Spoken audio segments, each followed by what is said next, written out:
The knife was in my hand when my granddaughter whispered those words. Necesitas huir de tus hijos inmediatamente.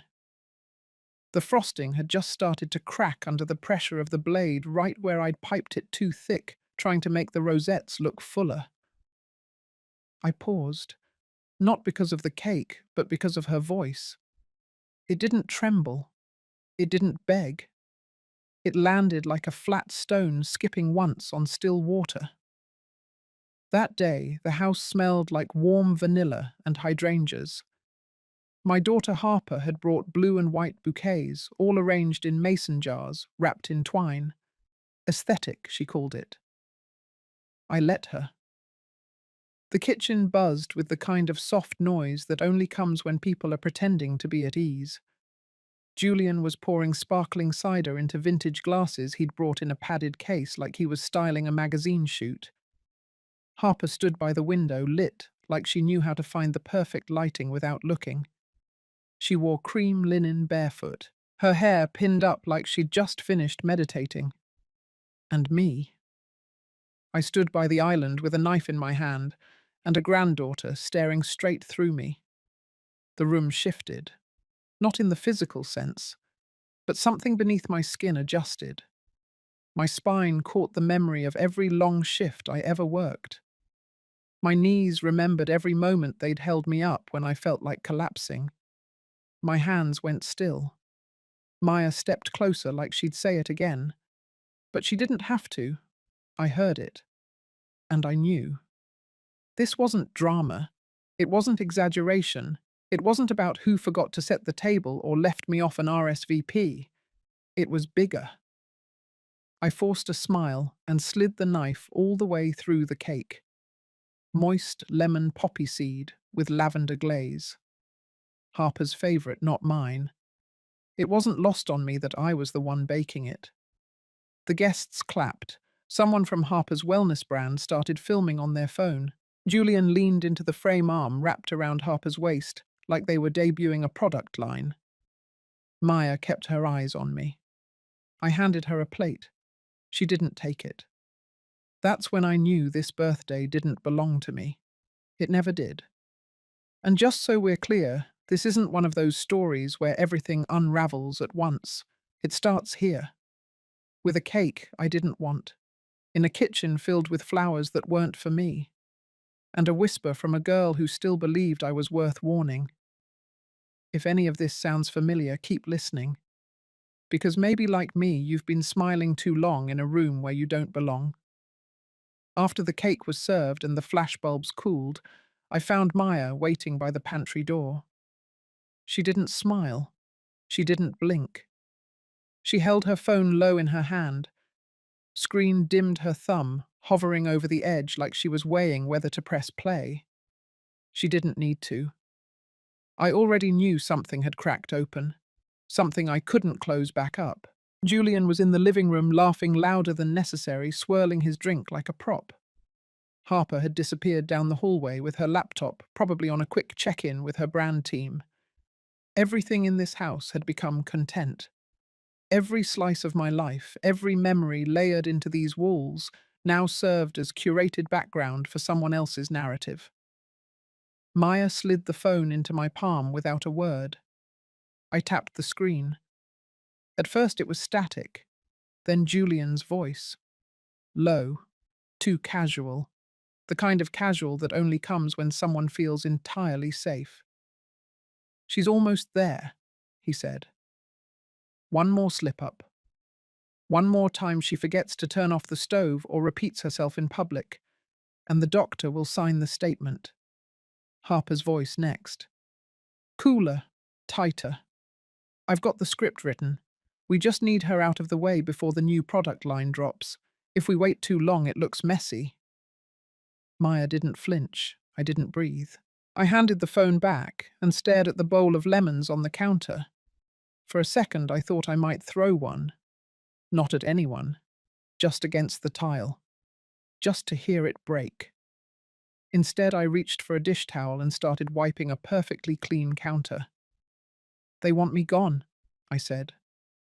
Not to Maya, just into the room, into the air.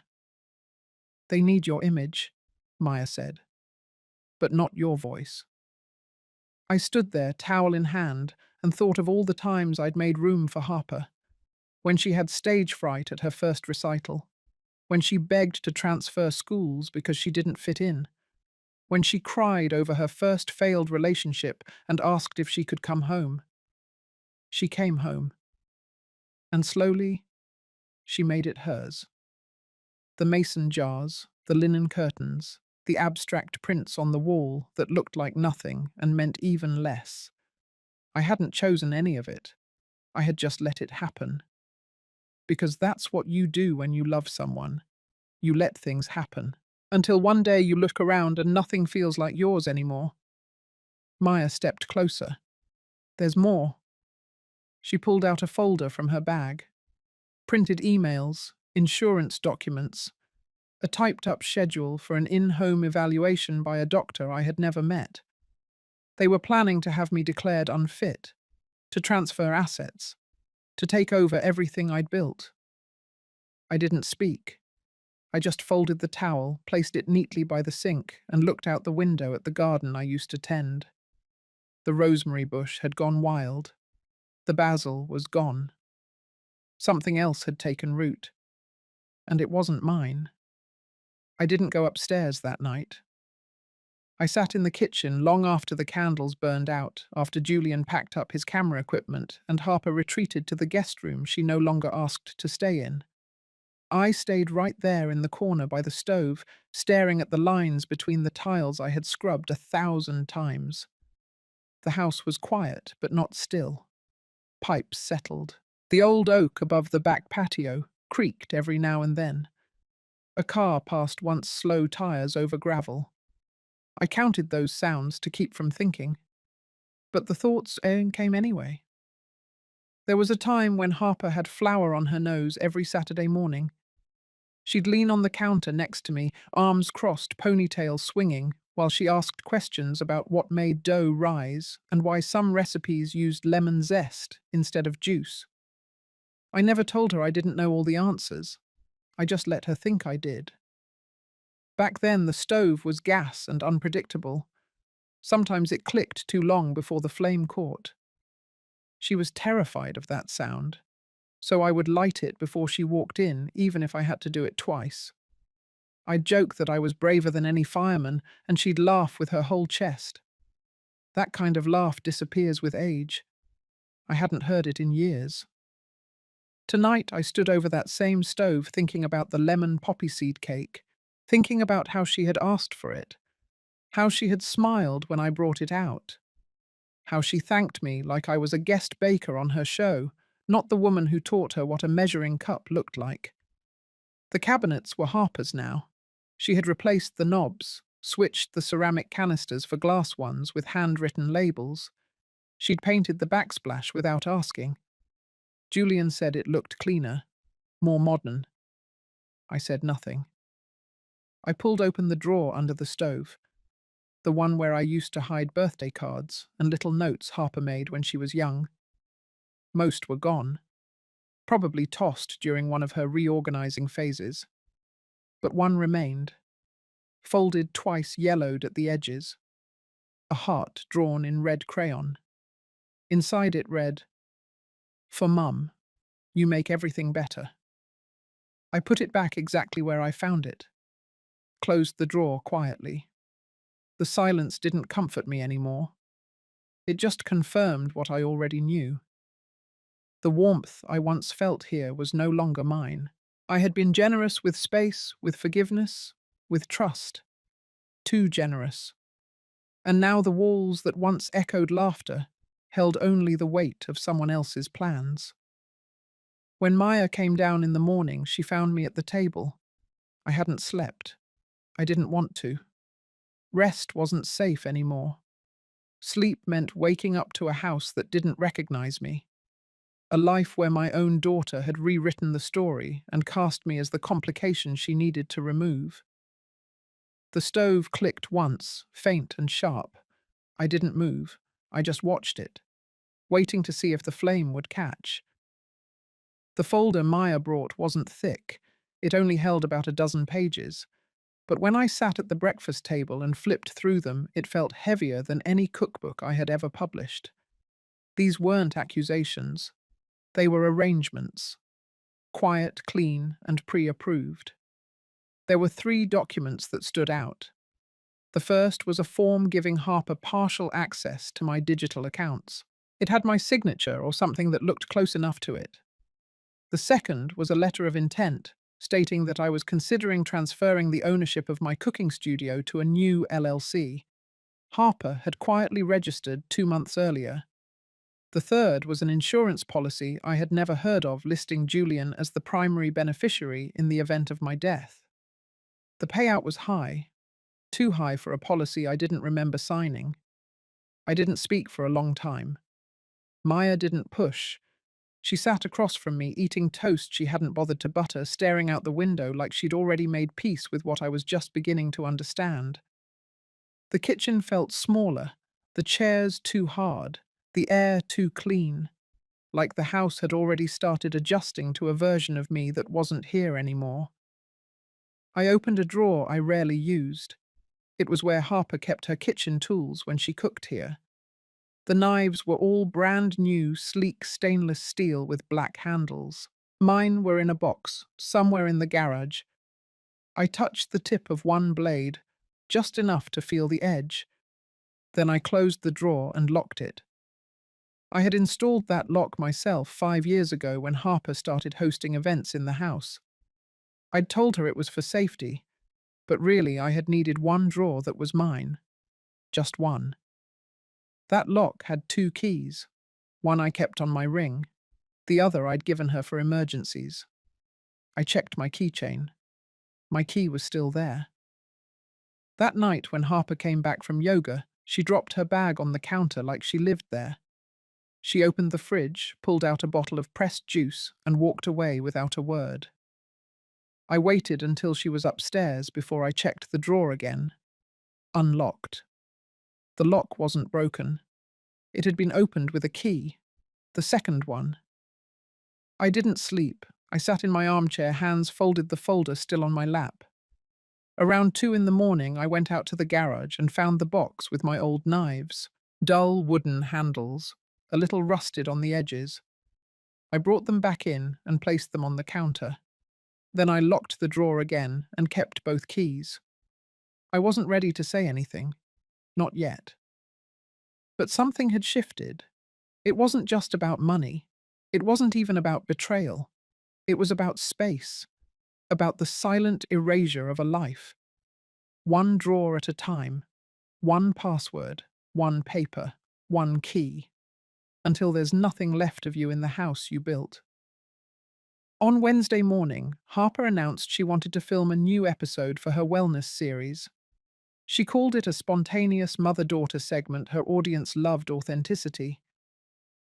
Julian arrived 20 minutes later with his gear all packed in soft-sided cases labeled with his production brand. He greeted me with a kiss on the cheek and called me radiant. I nodded, not smiling. The kitchen had already been rearranged before I even had coffee. Harper swapped out the aprons hanging on the wall. The ones she brought had their logo on them. Julian adjusted lighting angles like we were preparing for a documentary. He asked me to stand at the left side of the counter where the light hit best. I stood where I always had in the middle. Maya helped me prep the ingredients. She didn't speak much, but her eyes didn't miss a thing. I handed her the flour. She slipped a small black camera from her pocket and set it quietly between the cookbook stand and the spice rack. No lens, no blinking light, just a black square the size of a matchbox. She placed a ceramic spoon rest in front of it and stepped away. Harper took center screen. She introduced us like I was a guest chef on her platform. She smiled wide. Her hand brushed mine when she reached for the whisk. It wasn't soft. It felt like a cue. Julian gave her a thumbs up behind the camera. We made almond scones with lavender glaze. My recipe. Harper called it an inspired fusion. I didn't correct her.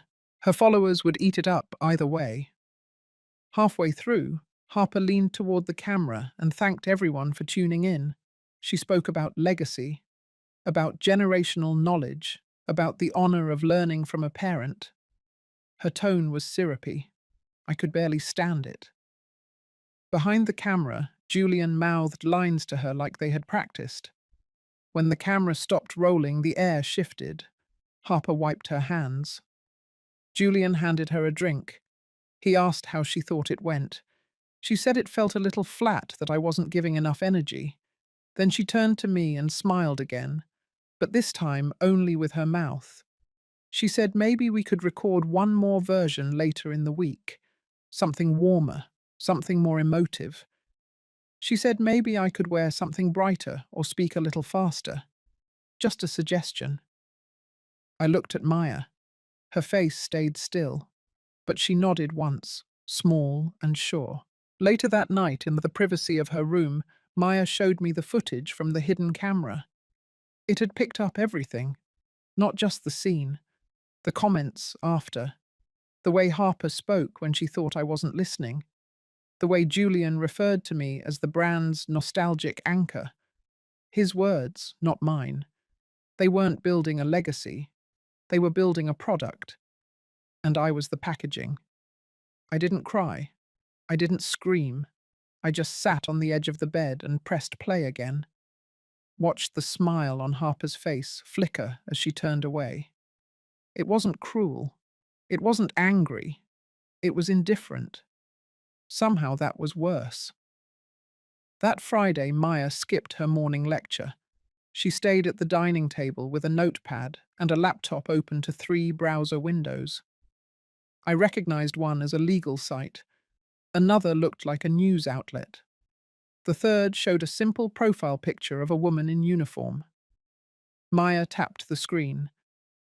Detective Noelle Avery, Financial Crimes and Elder Protection Unit, based in Savannah. Quiet, precise, and hard to reach. But Maya had found her. The woman had once investigated a case where a son used forged documents to gain control of his mother's medical and financial rights. The outcome had been rare, public. The son lost everything. The mother got her name back. Maya had already sent a message. I stood in the doorway, hands in my pockets, watching her work like it was a natural part of her day.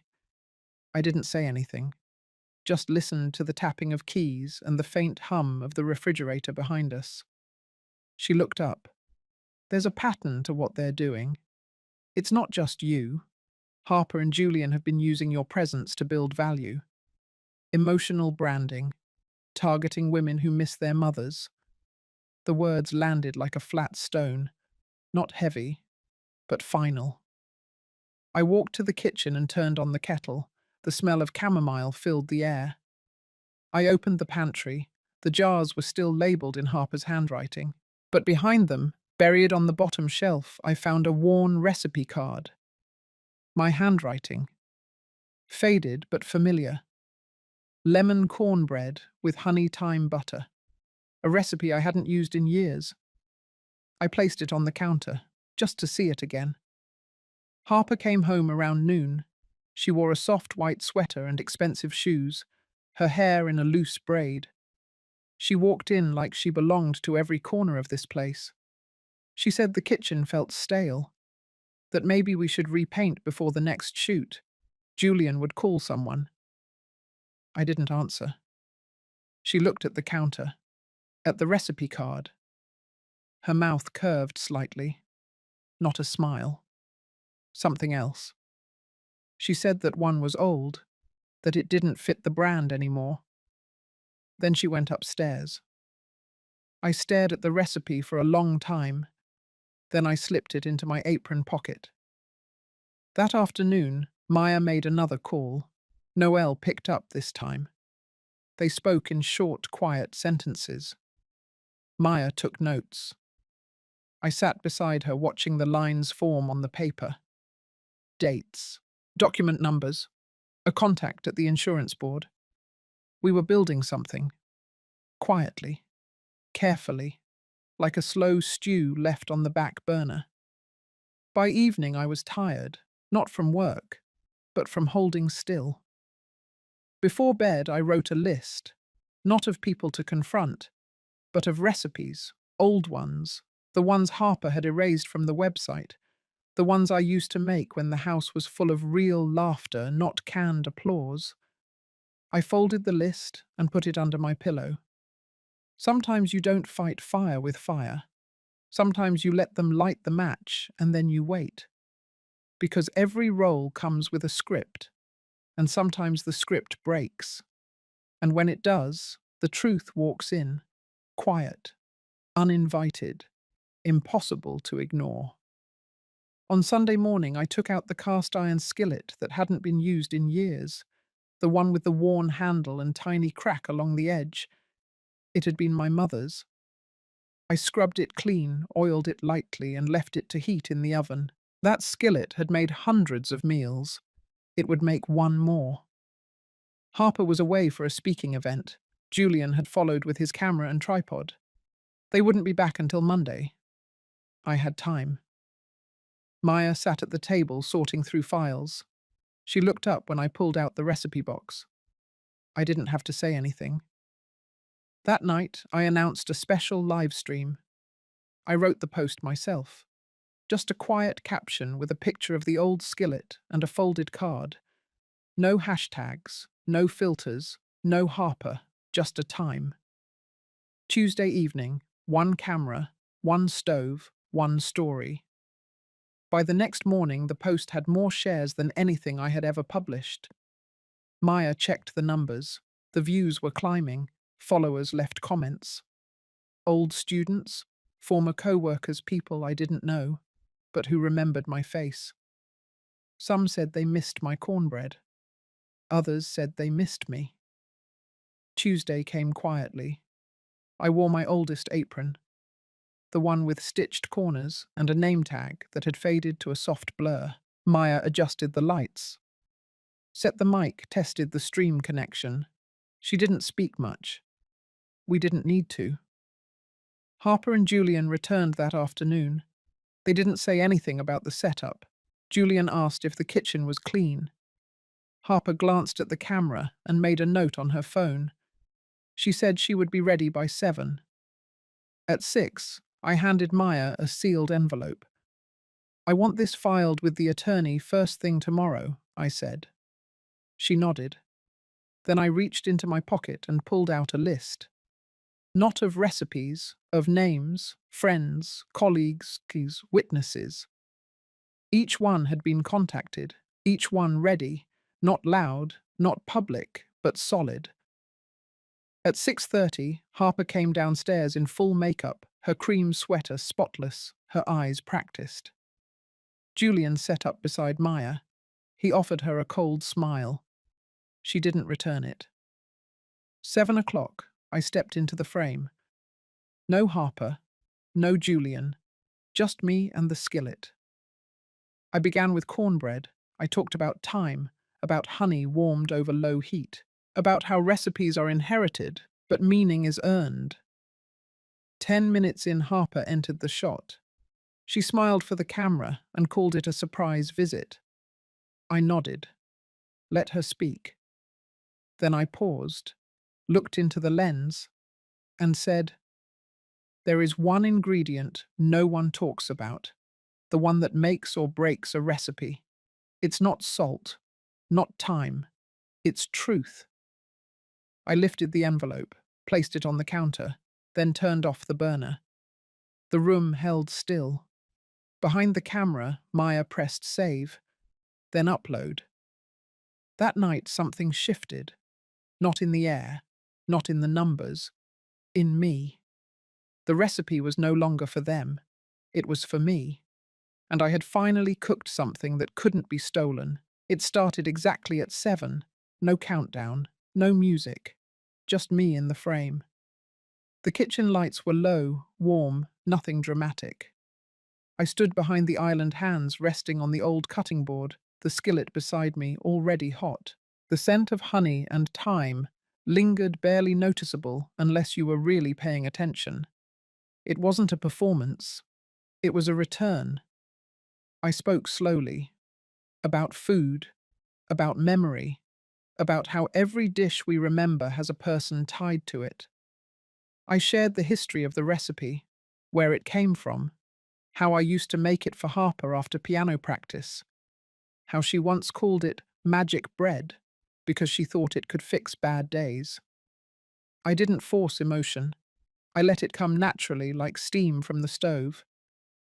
Halfway through, Julian appeared behind the camera. He didn't speak, just gave Maya a look and took out his phone, likely checking metrics. Harper followed a few minutes later.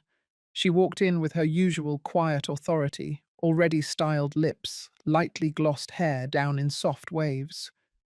She stood just off frame, arms crossed, waiting for her cue. There was none. I didn't stop talking. I didn't change tone. I continued folding ingredients, letting the rhythm of the recipe guide the room. The viewers were climbing. Maya whispered at one point, but I kept my eyes on the bowl. Then Harper stepped into the shot. She smiled and placed her hand on my shoulder like she was joining a family reunion. Her voice lifted as she introduced herself. Thanked everyone for watching and called this moment spontaneous and beautiful. I nodded, said nothing. She picked up a wooden spoon and stirred beside me. Julian adjusted his lens, capturing the angle.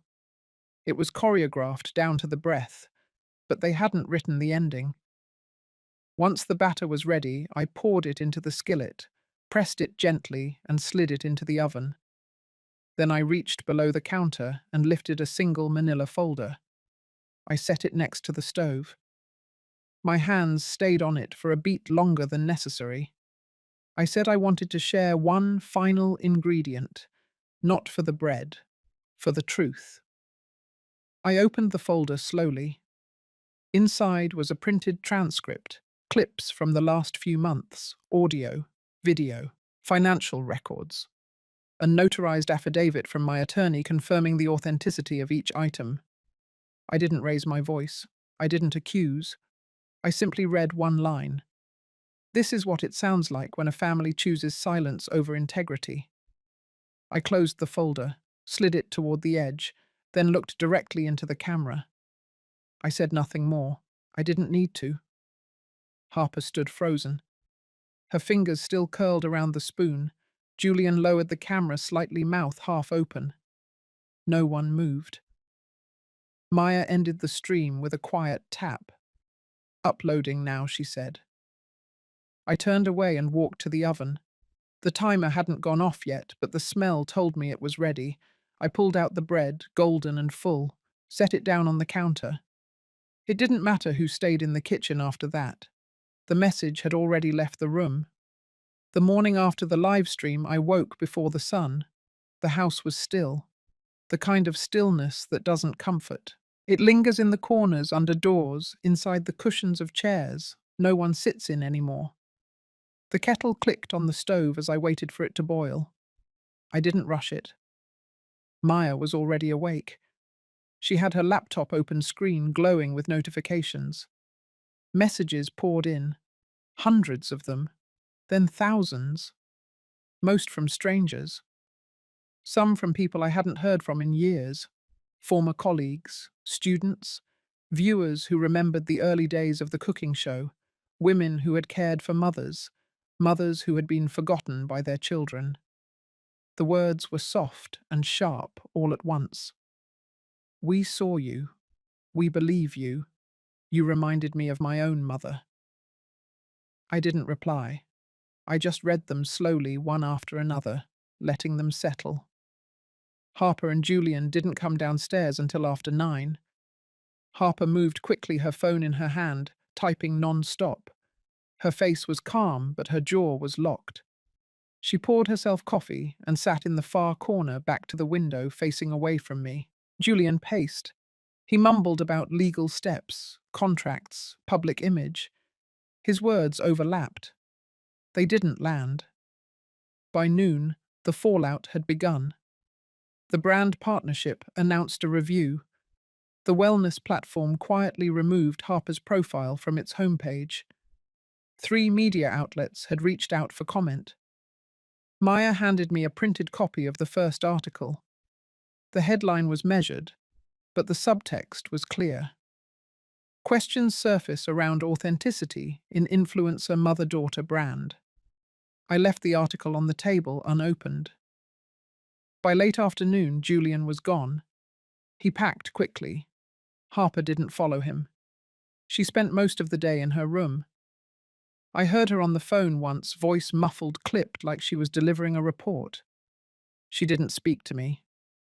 That night I made dinner, just for Maya and me. A quiet meal. No cameras, no curated plating. We ate in the breakfast nook like we used to when she stayed with me in high school. Maya lit a candle, the cheap kind that smells faintly of cinnamon, and set it on the table without a word. When I stood to wash the dishes, I saw Harper in the hallway. She looked smaller than usual, less polished. She didn't enter the room, just stood near the edge of the archway watching us. Her mouth opened slightly, then closed again. She nodded once. Not in apology, not in surrender, just in acknowledgement. Then she turned and walked away. I didn't follow. Later I sat by the back window and listened to the cicadas. The air was thick summer pressing against the glass. I thought about all the ways silence can be a weapon, but also a refuge. Not everything needed to be spoken to be known. Some truths just settled in like dust, quiet, unavoidable. That night I didn't lock the kitchen drawer, not out of trust, but because I no longer needed to. The drawer was mine again. Whether it held knives or recipes didn't matter. It held space, my space, and no one was taking it this time. By the end of the week, Harper's brand deals were either paused or cancelled. The studio she had rented for product shoots stood empty, lights off, shades drawn. The production calendar disappeared from her phone. Julian didn't return. A notice came in the mail from the licensing board. A formal inquiry had been opened regarding Harper's misrepresentation in financial filings and potential exploitation of a dependent adult. The phrase was sterile, but its meaning was not. It cut straight through the silence of the house. Maya handed me the envelope without ceremony. I placed it on the coffee table beside a bowl of lemons. They had begun to soften. Harper didn't cry. She didn't argue. She didn't ask for explanations. She moved through the house with a kind of detachment, like someone waiting for a train that would never arrive. The confidence in her steps had faded, but not entirely. There was still calculation in the way she answered phone calls, always by the window, always in a low voice. I let her stay, not out of kindness, not out of guilt, but because something deserved to be seen all the way through. Maya received a follow-up call from Detective Avery. They had reviewed the footage. The affidavit was accepted. Statements would be taken. It wasn't about pressing charges, not for me. I wasn't looking for punishment. I was looking for clarity, for someone somewhere to say aloud that what happened had happened. That Sunday, I took back the studio. It was quiet. The door creaked the way it always had. The walls were still lined with cookbooks. Some were mine, some were borrowed. The chalkboard Harper used for branding slogans still had her handwriting on it. I didn't erase it. I turned it over and wrote something new. Legacy does not require performance. I opened the windows, the room filled with air. Then I went to the shelf and pulled down a single folder. Inside were the original articles of incorporation for the cooking studio, signed by me, years ago. Before the cameras, before the slogans, before Harper. I took them to the courthouse Monday morning. Maya came with me. The clerk was polite, efficient. The papers were restored, my name returned to the record. No announcements, no ribbon cutting, just a quiet update in a dusty registry. That night I stood in my kitchen again, alone. The skillet was back on the stove. I had seasoned it with care. It hissed as I laid cornbread batter into its surface. The smell rose quickly. Familiar, real, no camera, no microphone, just me and the sound of something becoming whole again. Harper's room stayed dark that night. She didn't come down for dinner. Maya did. We ate at the small table by the window. I didn't ask where Harper was. I didn't need to. Some things collapse with a sound, others fall quietly like a curtain. And when they do, what remains is not revenge. It is space. It is peace. It is something earned, not by force, by standing still long enough to be seen, and not erased. 2 weeks later, I reopened the studio. There was no flyer, no announcement, just an open door and the smell of bread rising in a warm oven. The tables had been rearranged. The chalkboard wall now bore a simple message in white chalk. You are still welcome here. No names, no logos, no curated brand language, just the truth served quietly. I called the space something new, not a brand, not a show, just a place. We called it the kitchen without conditions, a room where women my age could gather not to perform, but to cook, to speak, to breathe. Some came with aprons still folded from drawers they hadn't opened in years. Some brought silence. That was welcome too. Maya helped organize the sessions. She reached out to a few local centers. No social media, no press kits.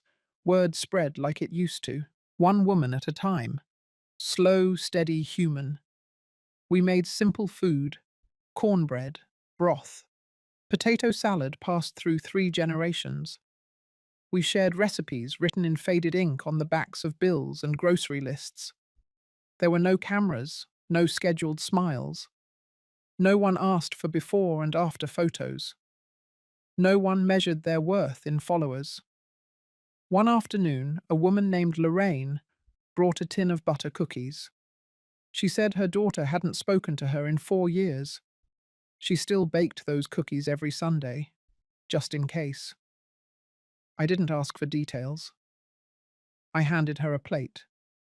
We stood side by side, folding dough. In the quiet between instructions, I remembered how many hours I had spent trying to be needed, trying to stay useful, trying to hold on to a role long after it had turned into a costume. That weight was gone now. The studio filled with a new kind of noise, the scrape of spoons, the clink of measuring cups, the gentle hum of stories being told not for the camera, but for each other. Harper hadn't returned to the studio since the day the papers were reinstated. She hadn't stepped into that space again. And that was all right. She had built something fragile, something curated, and when it cracked, there was nothing inside holding it up. But here in this kitchen, there was weight, there was history, there was enough salt and flour to make something lasting. Maya filmed none of it, but she kept a notebook, a plain one softcover with lines that bent slightly from her handwriting. She said one day it might be a book. I told her it already was, even if no one read it. Some stories don't need to be published. Some are baked into the air and held in the hands of those who remember. And that is enough. The first rain of the season came quietly. No thunder, just the hush of water brushing against the window panes, gentle and steady. I stood by the kitchen sink, towel in hand, drying the last plate from that morning's class. The smell of cinnamon and browned butter still lingered in the air. Maya had left early. She had an interview with a community publication, one she had pitched herself. They wanted to talk about the kitchen without conditions. She asked if I wanted to join. I told her she already knew what needed to be said. The house felt full in a new way, not of people, not of noise, but of presence.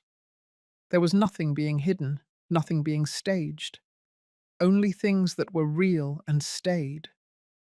I reached into the drawer beside the stove and pulled out a folded note. It had been there for years, forgotten between old instruction cards and faded measuring charts. The handwriting was Harper's, blocky from when she was 8. Thank you for making things feel safe. I placed the note on the windowsill, left it open. That afternoon, I baked a batch of cornbread, not for a class, not for the stream, not for a brand, just because the kitchen smelled better when something warm came out of it. As I pulled the pan from the oven, I heard footsteps on the porch. Not rushed, not hesitant, just steady. I didn't turn. I sliced the bread slowly, placed 2 pieces on a small plate. I set one at the table, the other I kept near me, and then I sat. I didn't speak. I didn't need to. Some stories end with a door closing. Mine didn't.